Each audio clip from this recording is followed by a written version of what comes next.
Pilar Presiden Indonesia 2014. Kebinekaan, kesatuan, persatuan.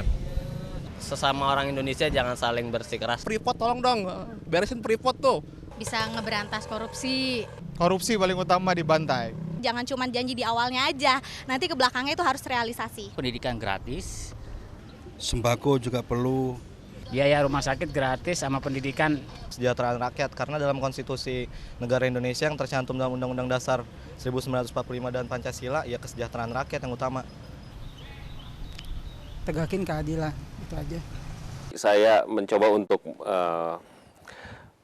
bertanya secara hipotetis kepada Bapak. Hari pertama ketika Bapak, setelah Bapak dilantik jadi presiden, apa yang akan Bapak lakukan? Jadi kalau hipotesa Anda, kan saya menang. Jadi bukan hari pertama dilantik. Begitu saya tahu saya menang, saya sudah akan kerja. Jadi katakanlah tanggal berapa saya tahu saya menang. Ya sudah, saya akan kumpulkan tim saya. Satu, tim inti saya, mitra-mitra koalisi, ya kan, yang tokoh-tokoh pemimpin, kita bersama-sama akan menyusun kabinet. Sesudah itu, berbarengan dengan itu, tim pakar sudah mulai kerja memperbaiki program-program, strategi apa. Jadi bukan hari pertama dilantik, hari pertama tahu kita menang. Jadi sudah sah, kita masih dikasih waktu berapa bulan ya? Juli, Agustus, September. Jadi kita kan 2 bulan full. 60 hari kita sudah mulai kerja. Sehingga nanti mana yang akan Bapak prioritaskan? Sektor mana yang akan Bapak prioritaskan? Masalah kita ini adalah masalah yang besar. Jadi kita tidak bisa bilang satu sektor yang harus diprioritaskan. Pertama ya, yang saya harus dengan tim, kita harus evaluasi bagaimana caranya kita menghemat uang. Menghemat uang. Jadi di situ tantangan yang besar kita, bagaimana hal-hal yang tidak terlalu penting harus kita berani kita hemat. Untuk pertama. Kedua, kita harus tingkatkan penerimaan negara. Ya kan? Keempat, kita harus tutup peluang-peluang kekayaan, potensi-potensi kekayaan yang hilang. Ini kan yang jadi polemik sekarang. Ya kan? Dalam hal ini semuanya itu baru kita terapkan strategi kita. Yang kita ingin Indonesia menjadi negara produktif. Tetapi yang paling utama kita harus selamatkan atau kita harus amankan adalah kita harus amankan pangan kita. Kita harus swasembada pangan. Kita tidak boleh import pangan dan kita harus kurangi import bahan bakar dari luar. Ini dua yang sangat penting. Ekonomi kita, selama kita import pangan dan bahan bakar, ekonomi kita tidak kuat dan tidak mandiri. Jadi itu strategi besar saya. Kontrak karya baru kemudian belakangan. Apa itu? Kontrak karya dengan asing dan lain sebagainya. Itu saya kira itu tidak terlalu fundamental. Itu ternyata Pak Alvito ya, kalau kita hitung-hitung, kekayaan kita begitu besar dan kebocoran-kebocoran itu kalau kita tutup, kita bisa dapat uang yang sangat besar sehingga kontrak-kontrak itu nanti secara alamiah aja kita hadapi gitu loh. Kenapa saya bertanya soal ini? Karena banyak orang yang berpikir bahwa ketika Bapak menjadi presiden, kemudian hal pertama yang dilakukan adalah itu. Apa itu?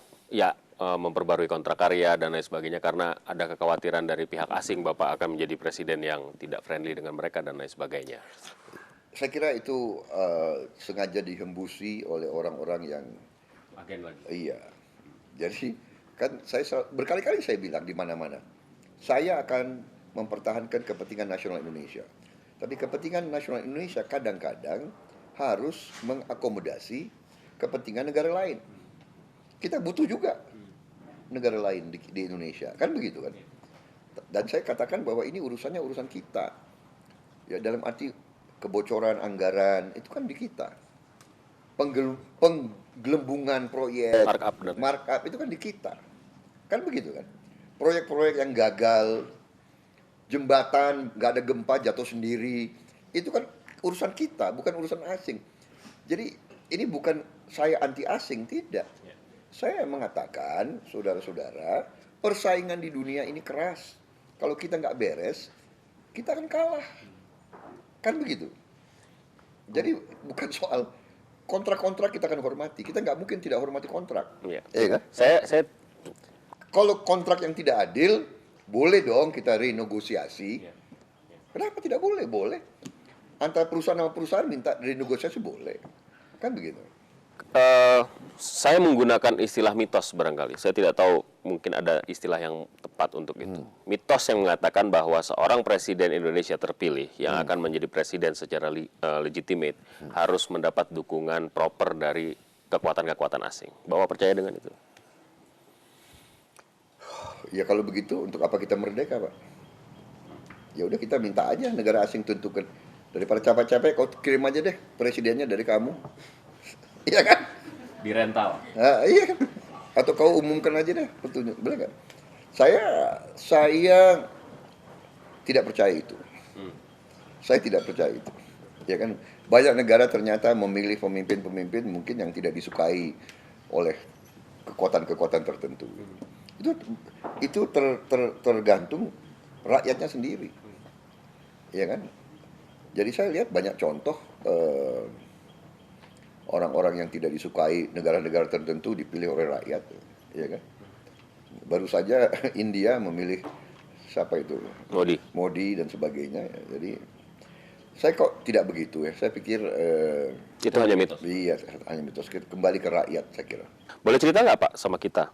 Bagaimana sesungguhnya awal pertemuan Bapak dengan Pak Jokowi?